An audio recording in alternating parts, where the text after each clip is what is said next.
Today on Drew Reviews, we travel across time to tell you about my favorite movie of all time, The Terminator.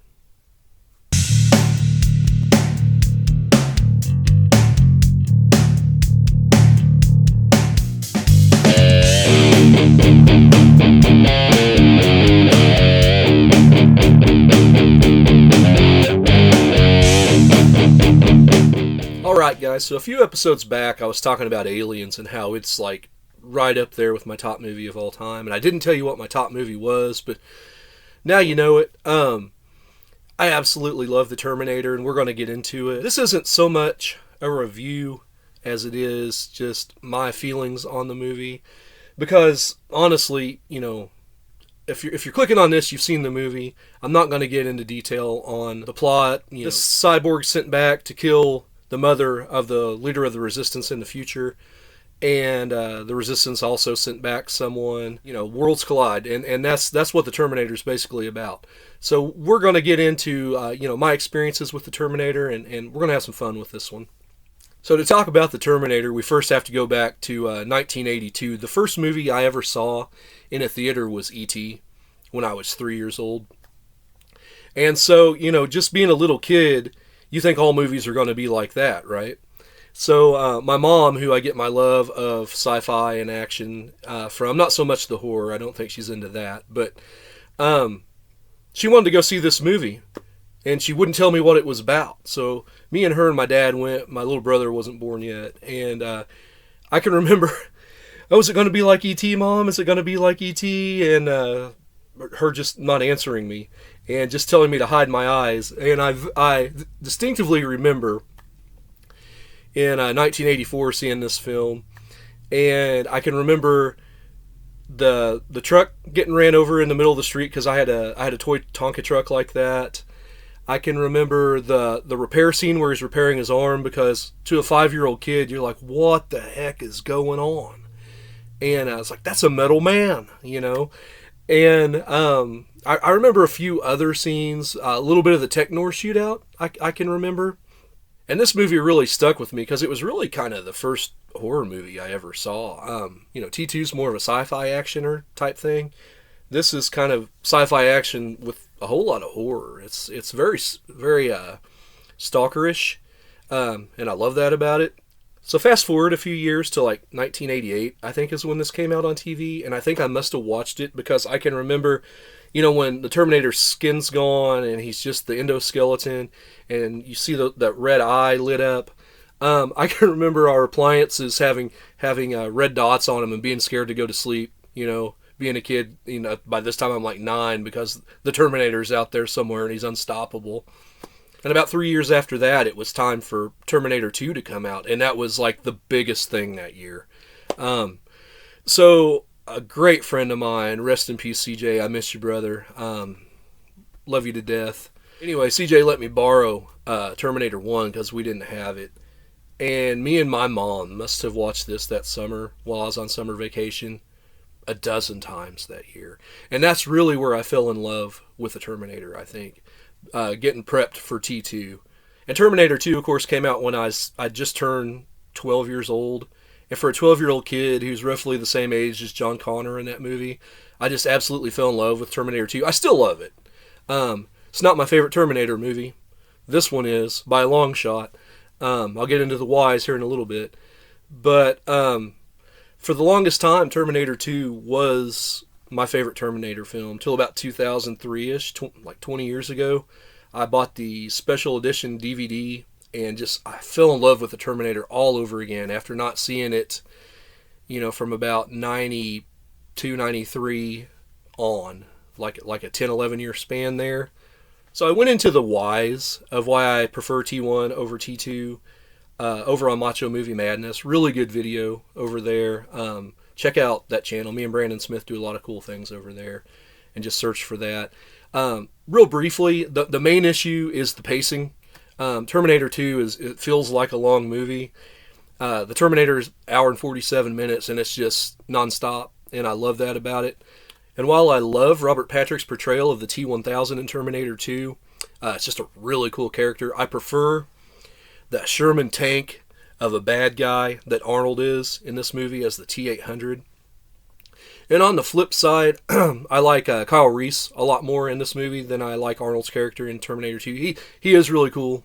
I'll give him that. But you really feel for Kyle Reese in this. He is a man, after all, not a cyborg. He can be killed. And so the stakes are higher in this movie. The side characters in this movie, even they have backstories. They're really cool. The two detectives, Traxler and Vukovic, the dynamic that they have. How do I look? And then he tells him, and he's like, "Yo, mama." Just awesome. The characters of Ginger and Matt. Ginger being her roommate. I've got the novelization of this, and there's more to Ginger. She's like an aerobics instructor and everything. But I love how the dynamic between them and how he's kind of a creep and hitting on Sarah. As far as favorite scenes, one of my favorite cinematic scenes of all time is in this movie, and that's the shootout at Tech Nor. It's just amazing. If you've ever been in a car wreck, which I've had one, you know that when you're in something like that could be potentially life-altering, time kind of stands still for a second. And Jim Cameron encapsulates that perfectly in that Tech Nor scene when scanning, looking for Sarah Connor, and you hear that mechanical bump, bump, bump, bump going the entire time. And he finally zeroes in on her, and he's drawing his Uzi, and Kyle Reese is drawing his shotgun, and it just all comes to a head right there. That is an amazing scene. I just got goosebumps talking about it. Love that scene. I can't think of another scene right at the moment that I love more in any of cinema than that scene right there. All of the action scenes are just real cool. The car chases, the stuff in the factory. It's not as over the top as like some of the T2 stuff. Like, I love that stunt in T2 where Arnold walks across the back of the truck and up onto the semi and just loads hundreds of rounds into the T-1000. Nothing like that in this movie. But the action scenes we got for 1984 were awesome. The prosthetics, you could say, could be a drawback now when you go back and look at it. Anytime you use, a certain period's technology, it's going to date. I've said before, Avatar is going to look bad 20 years from now. So, the scenes where Arnold's got the rubber head, and he's doing the surgery on himself, I can't knock it for that. And I saw this in the theater as an adult a couple different times, and people laughed at the stop motion stuff in the factory.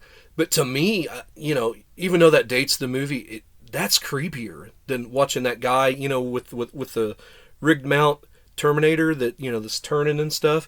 To me, that's a little bit creepier than even that. So, I applaud the movie for that. And I'm like, really, dude? Why are you laughing? It's awesome. So I have seen this movie a couple times as an adult. Once in 2012 at the Palace in Springfield, Missouri, which is no longer there. I think it's a church now or something.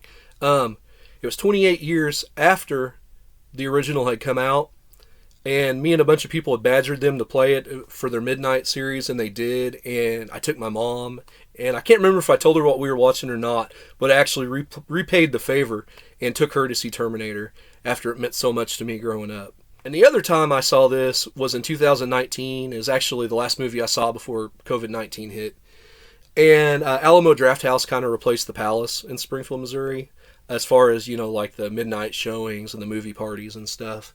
And anyway, I remember it was right during deer season, and here in the Midwest, whitetail deer season's like a big thing. Everybody goes. And my son was going to youth season, and I used to take him, but my dad ended up taking him, and he shot a deer, and I was already on the way to go see this movie. And we're big about processing a deer together and not sending it off to like a place to get processed. We harvest it ourselves. But I actually got out of doing that because of Terminator 1 and Terminator 2. They were showing a double feature, and that was probably one of the coolest things one of the coolest movie experiences I've ever had, seeing 1 and 2 back to back. And I remember they had this trailer that was like Not Quite Terminators, where they're showing, Hands of Steel and all these trailers that are just I like Hands of Steel, but all these movies that are just awful, Terminator ripoffs. And that was a really cool night. So as you know, on this channel, I always end the videos by ranking the movies. And this is coming from a guy who doesn't give 10s, right? I'm notorious for giving 6s to 8s. I don't believe there's such a thing as a perfect movie. I mean, I don't know that I've seen it, but just the action, everything, the nostalgia, everything I felt, going back and watching these movies and taking my mom to watch these movies and Friends and everything else. I'm giving this movie a 10. It's my favorite movie of all time. I don't know where I'd rank T2. It'd be maybe a point, half a point lower. But if I was to ever give any movie a 10, it's going to be this one. This movie means so much to me. And, I hope if you haven't seen the movie in a while and you watch this review, you go, oh yeah, that's cool. I want to watch that again. To me, it's Arnold's best performance. When you give him less to say, it's more impactful. When he goes around saying too much, it just gets goofy and campy. Even though you get movies where he talks a lot, like in Total Recall, that I actually do like quite a bit. So let me know your thoughts on T1. Do I rank it too high? Is it all nostalgia? Or am I justified in thinking what I think? Don't forget to check out that review over at Macho Movie Madness. And we do some really cool reviews over there. We do a lot of verses where we put movies head to head. But y'all stay safe. And as always, I'm Andrew. I'll see you down the line. An old theater that's no longer in existence called the Palace in Springfield, Missouri. I think it's a church now, which, that's what we needed. More churches on more street corners in the Midwest. But, stop. Now that's getting cut. So a few years ago, leave it. Leaving the I love you, brother.